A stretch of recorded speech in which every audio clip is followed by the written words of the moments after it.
We can be seated. I'm going to look at text with you, a story today. And it derives from the verses that made up the last aliyah of our first triennial reading today. So the seventh aliyah today included these words, Ki hamitzvah hazot asher anochi nitzavcha hayom lo nifleit hi mimcha velo rechoka hi lo bashamayim hi lemor. And then it goes on, surely this instruction which I enjoin upon you this day is not too baffling for you, nor is it beyond reach. It is not in the heavens. And what does that mean? It is not in the heavens. That you should say, who among us can go up to the heavens and get it for us and impart it that we may observe it? Neither is it beyond the sea, that you should say, who among us can cross the other side of the sea and get it for us and impart it to us that we may observe it. And then it goes on, Ki karov elecha davar me'od beficha uvilvavecha la'asoto. Know the thing is very close to you in your mouth and in your heart to observe it. So one just note, when the Torah says something is in your heart, it means in your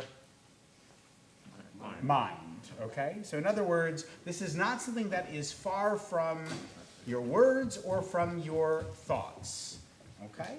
So what's the thrust of the text here? What is being taught to the people? This stuff's achievable. You can do it. Stuff's achievable. And what? It was inside you all along. You can do it. What? It was inside you all along. It was inside you all along. It's not esoteric. It's not relegated to a group of specialists. Yeah. That this is there's a kind of democratization or egalitarian access to Torah, to truth, to revelation, to mitzvot, right? That all these things are accessible. These are not up on a mountain or across a sea, up in heavens. They are available to you. Okay. So now we're going to turn to the story of the Tanor Shel Achnai story. Raise your hand if you're familiar with this story. Okay, so some of you are familiar with the story. Others of you may realize that you're familiar with the story once we get into it. Some of you may be familiar with the first part of the story. I want to suggest to you that the first part of the story only really works if you read the second part of the story. It's really meant to be one story, one literary unit. We need to know a couple of things before we jump into the text itself. Okay, the text comes from Masechet Bava Metzia. This is in the Babylonian Talmud, the 5th-ish century text written down in Babylonia. There's another Talmud that's written down in the land of Israel about 100 years before that. And two things that we need to know. One is, on the previous page of the Talmud, they were having a discussion. There were a few kind of critical elements to the discussion that may have some relevance to us when we get to the end of our story and even throughout the story. One of those is the discussion revolved around something called ona'ah. So what is ona'ah?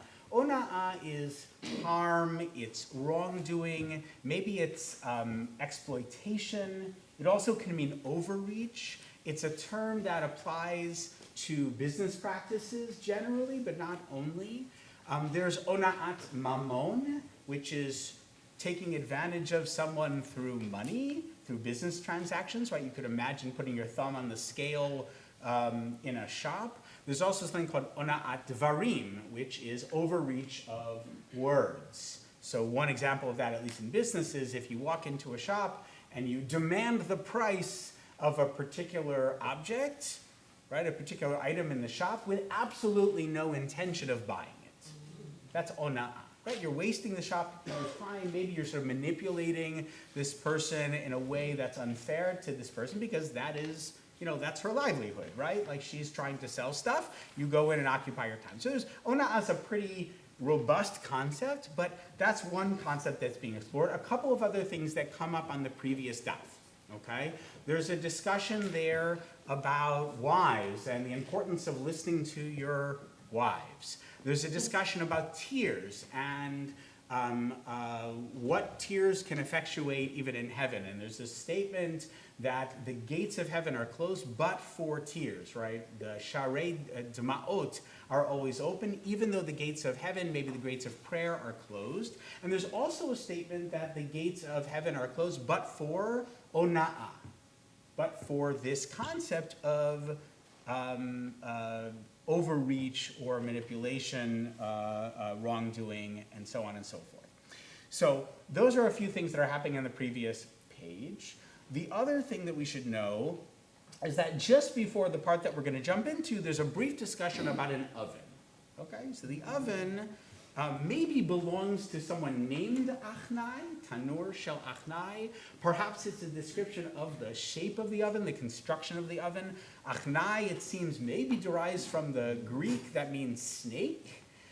So perhaps this is a coiled oven, and it seems to be that the oven is sort of cut into horizontal pieces, and then sand is inserted between those horizontal pieces. So we have an earthenware oven, okay, that is, there's kind of like margins within the oven of sand, okay? And what's important about the fact that it's sand?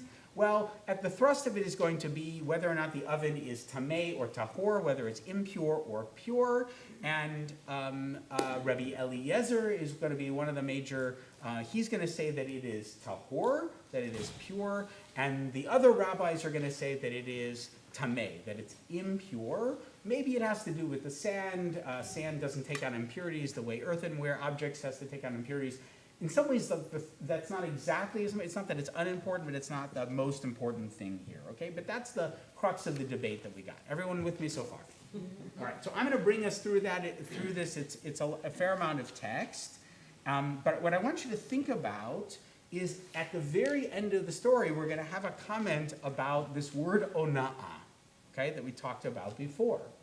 And the question before us is, what exactly does it mean in that context? What does it mean, and what is the relevance to the rest of the story in terms of how people are meant to treat one another, as one of several possible questions? Okay, so a baraita tells us about the debate surrounding this tanor, this oven. What's a baraita? It's a teaching that isn't part of the Talmud, but bears on what's in the Talmud. So it's in this case, it's in the Talmud, but it's not in the Mishnah. Okay, so it's a piece of text, very close, that comes from the same period of the Mishnah, has maybe the same kind of importance, force of law, if it's a legal text, as the Mishnah, but it was never actually put in the Mishnah, and so it's kind of rescued by the Gemara, comes and adds it in later in order to make a point. Okay, so a baraita tells the story about a debate surrounding the oven. On that day, Rabbi Eliezer advanced all the arguments in the world to defend his lenient ruling. So Rabbi Eliezer is a guy named Eliezer ben Horkanus. He lives in the 1st and 2nd century of the Common Era. And his primary adversary is a guy named Rabbi Yoshua, who is going to show up shortly. Okay? All right. So he says, Rabbi Eliezer, he brings all these arguments to defend his ruling, that the oven is in fact pure. The sages did not accept his arguments. Rabbi Eliezer said to them, if the halacha, if the Jewish law and practice accords with me, let this carob tree prove it. And then what happens? The carob tree was uprooted from its place and flew through the air 100 amot. And amma is a cubit. Okay, so that is a fair amount of distance for a flying tree. 50 would be okay? I mean, but 100 is clearly not okay because, and you gotta love this, there's like a difference of opinion. Was it 100 amot or was it 400 amot that this thing flew through the air? Okay, so flying trees, not 50, not 100, maybe 400, still flying carob trees. Okay, the sages said to him, and you gotta love this response, you cannot bring proof from a carob tree. Now, it might be that you can bring proof from a carob tree if you're debating carobs, right? It's not that trees have nothing to do with nothing. It's just that trees have nothing to do with ovens. We're having a discussion about an oven. So what on earth does it matter that there is a flying carob tree? Which is a fair point. Okay. he said to them, that is Rabbi Eliezer said to them, if the halacha accords with me, let this channel of water prove it. And what happened? The canal began to flow backwards. If you're from Chicago, you appreciate that this is actually a hard thing to achieve, right? Because there they actually reversed the course of the Chicago River, but they didn't do it by snapping their fingers. They brought the Army Corps of Engineers and they actually changed the elevation of the river. Okay, so in a moment for a canal to flow backwards is sort of a strange thing, and you would think, wait a second, there are some divine forces that are on Rabbi Eliezer's side. It must be that he is right. And what do they say? You cannot bring proof from a water canal. Right? We're not talking about canals, we're talking about ovens. Totally irrelevant. Okay. He then said to them, if the halacha accords with me, let the walls of the study house prove it. So they're in the Beit Midrash, and he sort of commands the walls of the Beit Midrash to collapse, which is maybe a little passive-aggressive. And the walls of the study house actually seem to begin to collapse. But then Rabbi Yeshua, who hasn't actually shown up in the story until this point, but he's going to play a very important role, he rebuked the walls and said to them, if Torah scholars vie with one another in halacha, what business is that of yours? Which is to say, and I say this while we sit here in this Beit Midrash, learning, if every time somebody disagreed, somebody got to take their marbles and go home, or pull down the whole house on everybody, that really wouldn't be a healthy way to facilitate debate about our sources.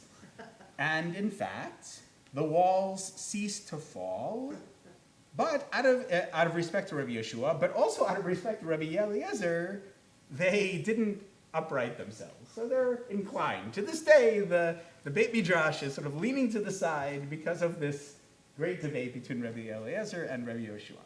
Okay. Then Rabbi Eliezer said to the sages, remember, it's not just Rabbi Yeshua, this is all of the sages together who have come up with the opinion that the oven is not pure. He says, if the halacha accords with me, let heaven prove it, right? Let there actually be proof from heaven, whereupon a bat kol, that is a heavenly voice, calls out and proclaims, why are you arguing with Rabbi Eliezer? The halacha follows him in all places. He's right.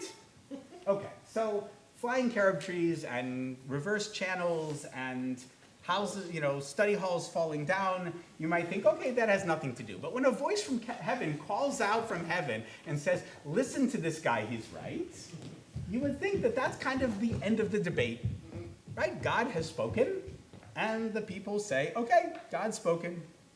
But that is in fact not what happens. Rabbi Yeshua stands on his feet and declares, and here comes our verse from the Parsha, Lo b'shamayim hi. It is not in heaven. Okay? So there we said, Lo b'shamayim hi says this is achievable, it's accessible, it's not on the other side of the ocean or up in the heavens, it's available to you. What does it mean here?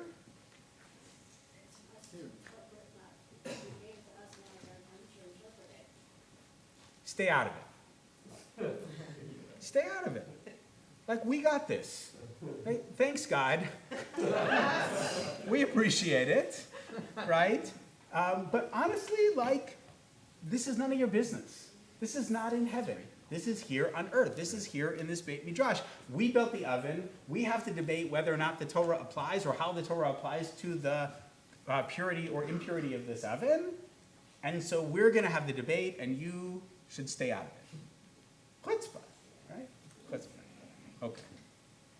It is not in heaven, and then we actually have a later source that's going to kind of explain, what does this mean? That's a pretty amazing statement. Rabbi Yirmiyah said, for the Torah was already given at Mount Sinai.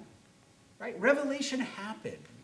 This happened already, and the whole purpose of Revelation was to give Torah to the Jewish people. Now we have the Torah. It's our job to wrestle with it and interpret it and debate about it in study halls. And if every time somebody debated, we could sort of call on heaven and say, you be the tiebreaker, that wouldn't be that's not a good way to come up with laws. We do not pay attention to a heavenly voice because you, God, already wrote the Torah at Mount Sinai, acharei rabim lahatot, right? That you said after the majority, a matter should be decided. Remember, it was Rabbi Eliezer versus not just Rabbi Yeshua, but all of the sages. And since all of the sages outvoted Rabbi Eliezer, what's important here is democracy wins. Rabbi Eliezer loses, not because he's necessarily wrong on the merits, but because he's wrong because the others voted against him. Rabbi Natan met Eliyahu. Okay, why is Elijah important here? Why does Elijah show up? Well, but why does he get to say anything at all? Because he gets around. Elijah never dies. Elijah's kind of always like this peripatetic prophet who's always sort of going up to heaven and back, relaying information. He's supposed to be the herald of the Mashiach. He's going to tell us when the Messiah is coming. So Elijah's important. Elijah gets to listen into heavenly debates. Elijah shows up on God conciliary. God's conciliary, okay, in sort of a way. The fixer.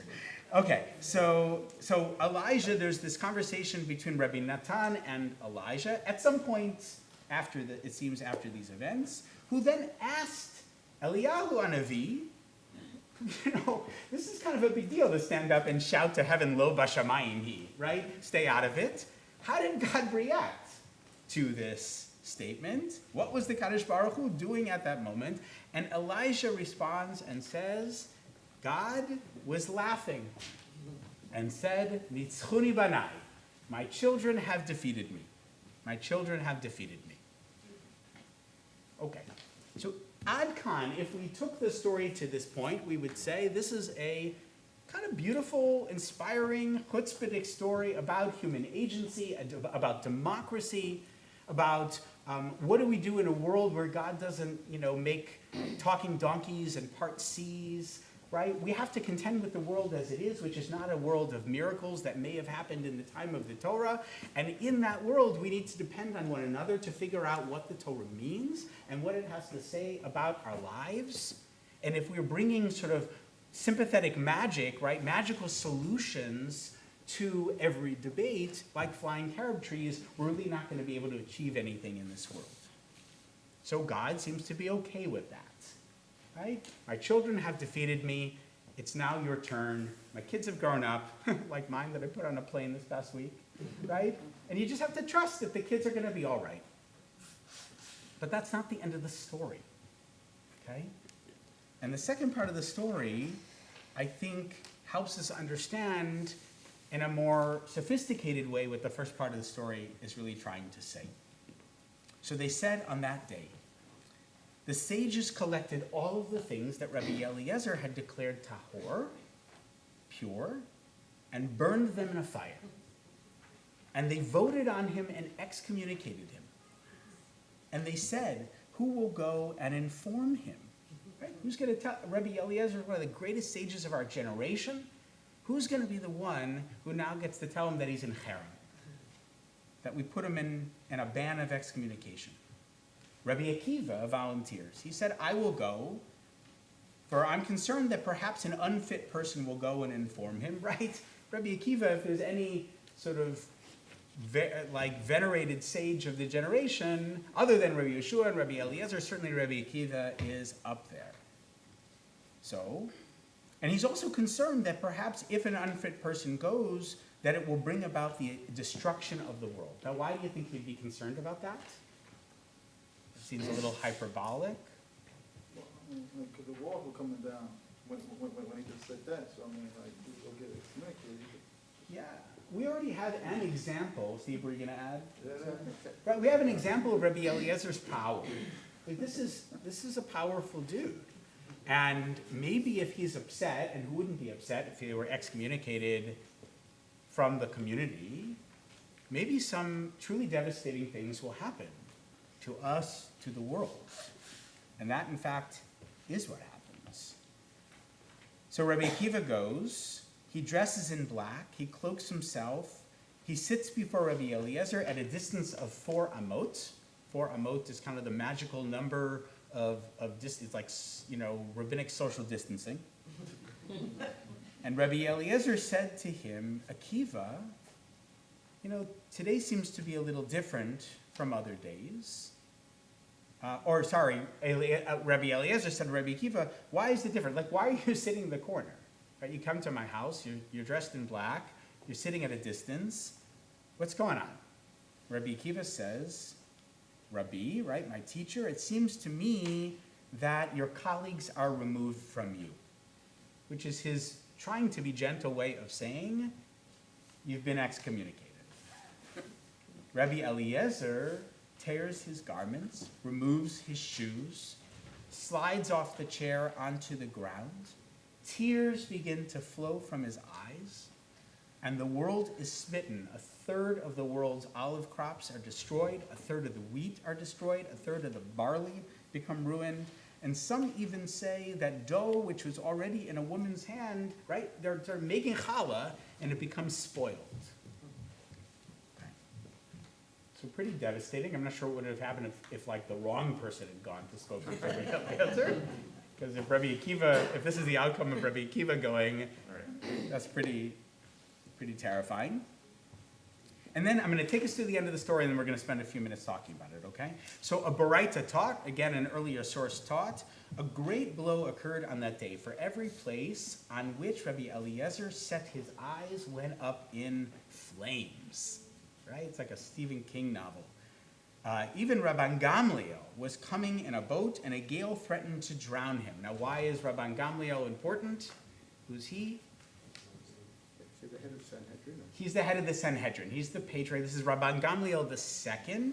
His father was Shimon ben Gamliel. His grandfather was Rabban Gamliel, the elder. Okay, so Rabban Gamliel is sort of the head of the Sanhedrin. It's the Sanhedrin that's pronounced this ban of excommunication. So you would see that maybe he would be especially in trouble. He's coming on a boat, and there's a storm, a hurricane that comes up that's going to destroy him. It's going to kill him. And it seems to me that this is only, he realizes, is because of Eliezer ben Hyrcanus. And he stood on his feet and he says, Ribono shel olam, Master of the universe, it is well known to you that I did not do this for my own honor or for the honor of my father's household. This doesn't hurt him as much as it hurts me. But for your honor, so that disputes not proliferate in Israel. If we allow people to act the way Rabbi Eliezer acted, that's not good for the Jewish people. We had no choice. We had to do this. And in that moment, the sea subsides. Last paragraph. Ima Shalom. I mean, you gotta love the name, right? Like, mother of peace. Well, Ima Shalom is the wife of Rabbi Eliezer, but guess what? Also, the sister of Rabban Gamliel, all in the family. From that incident onwards, she did not let Rabbi Eliezer fall on his face. Now, fall on his face is a technical term. We're talking about what? We're talking about tachanun, okay? So we're talking about the supplicatory prayers, and one does tachanun on certain days and not on others. And what's important here is that you do tachanun on normal days, and you don't do tachanun on Rosh Chodesh. Okay, Rosh Chodesh is the new moon. And how many days of Rosh Chodesh are there? 1 or 2. Sometimes there's 1, and sometimes there's 2. And that's really important for the story, because if you get it wrong, maybe bad things are going to happen. Okay? So, she didn't let Rabbi Eliezer do tachanun. One day it was Rosh Chodesh, but she had confused a full month with a deficient month. Right? She thought that there was only 1 day, but there were in fact 2 days of Rosh Chodesh. And, the other way around, right? And there are those who say that a poor, or maybe there's another version of the story that leads to the same outcome, that a poor person comes and knocks on the door. She's Ima Shalom after all. She takes bread to the poor person, to the homeless person who comes to the door, and she finds Rabbi Eliezer doing tachanun. He's fallen on his face, and she realizes immediately, get up, you're killing my brother. Meanwhile, an announcement went forth from the house of Rabban Gamliel that he had died. Rabbi Eliezer said to his wife, "How did you know? How did you know that this was going to be the outcome?" And she said to him, "I have received such from the house of my grandfather," okay, Shimon ben Gamliel. "All of the gates of heaven are locked, chutz mi sha'arei ona'ah, except for the gates of wrongdoing, overreach, etc." Okay, so here's our story. Let's spend a few minutes trying to unpack it. What do you think is going on here, right? Are there heroes in the story? Are there villains in the story? If so, who might they be? What is the story trying to teach us about how decisions are made? What is the story trying to teach us about the majority versus the minority? And what is the story maybe trying to teach us about ona'ah?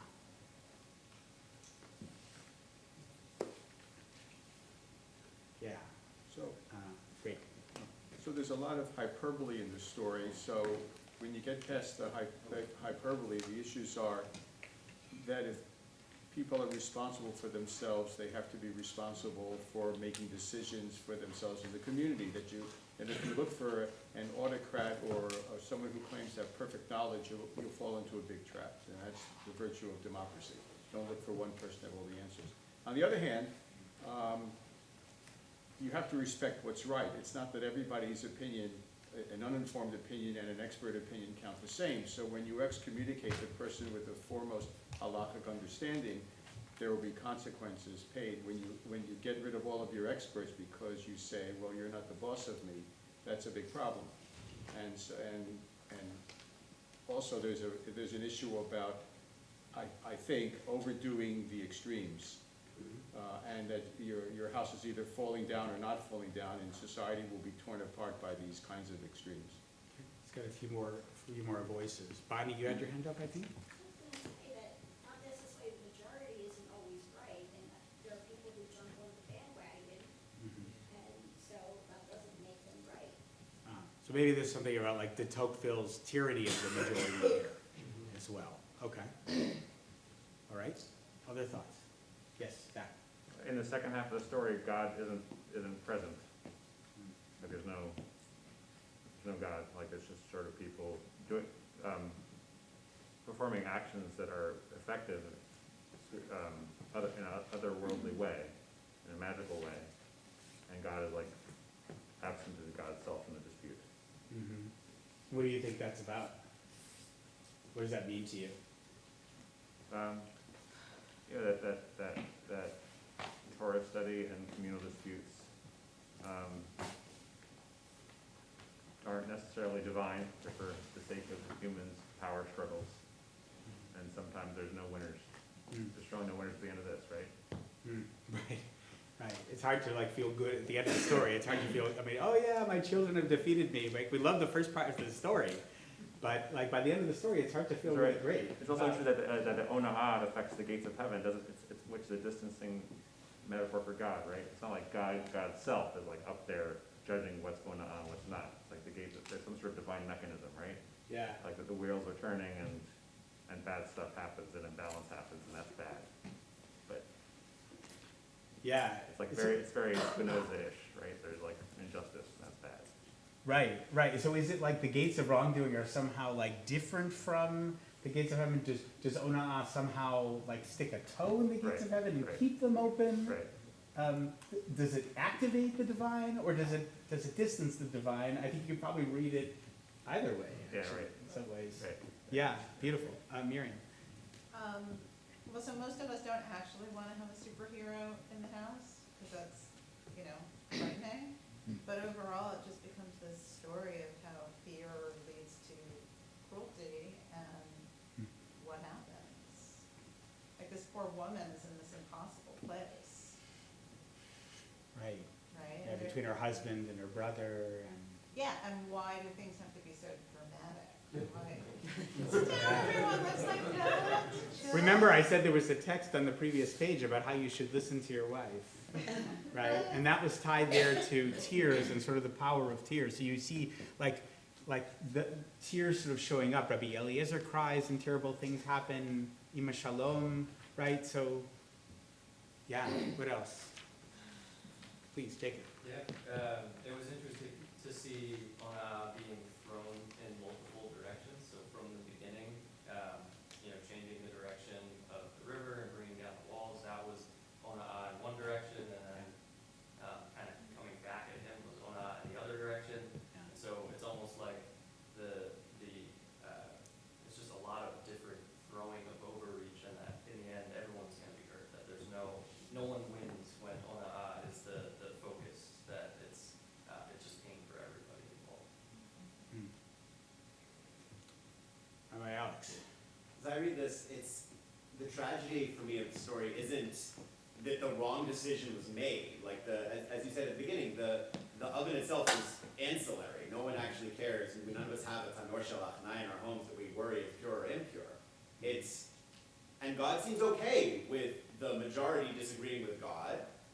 The tragedy of the story comes after that decision is made, and how do you defeat the people that you, or how do you treat the people that you've defeated?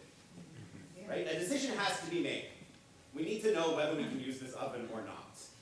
It's sort of irrelevant which decision we choose, but how do we treat the ones who lost that argument? Yeah.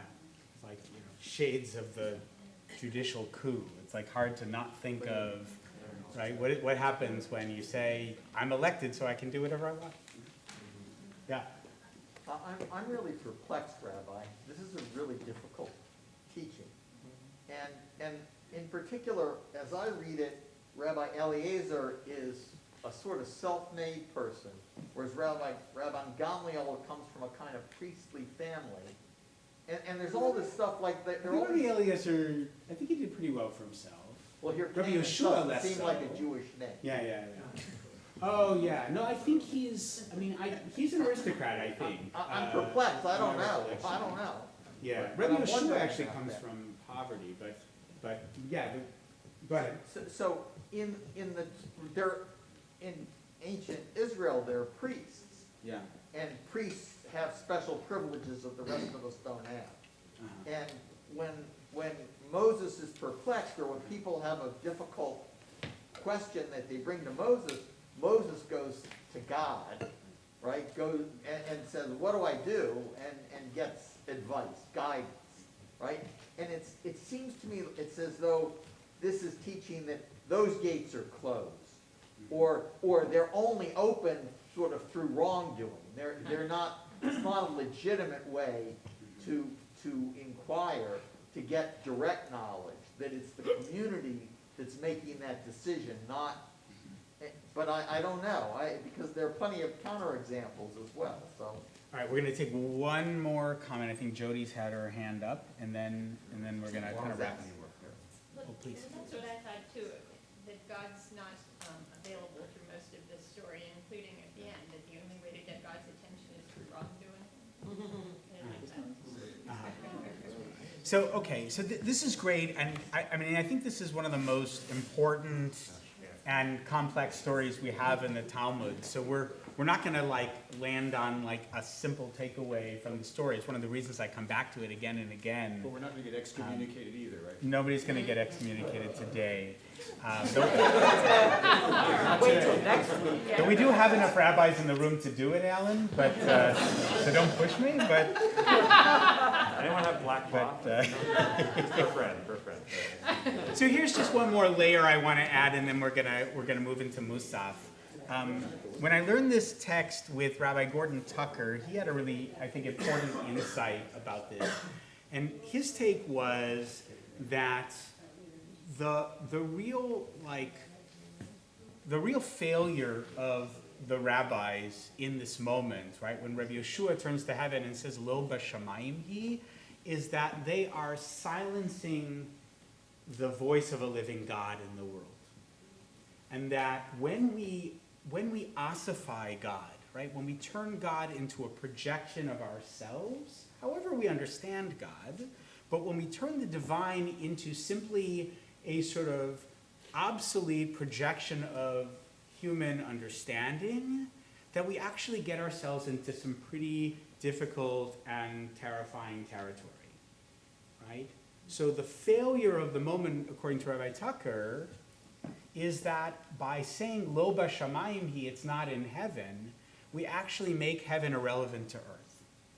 And that heaven actually needs to be relevant to earth, which is not to say that God needs to show up and solve arguments all the time, or that God needs to perform miracles in the way that the Torah describes the miracles. But it means that if the Torah is a living, breathing thing, then it emanates from a living, right, force, a unifying force in the universe that we call God.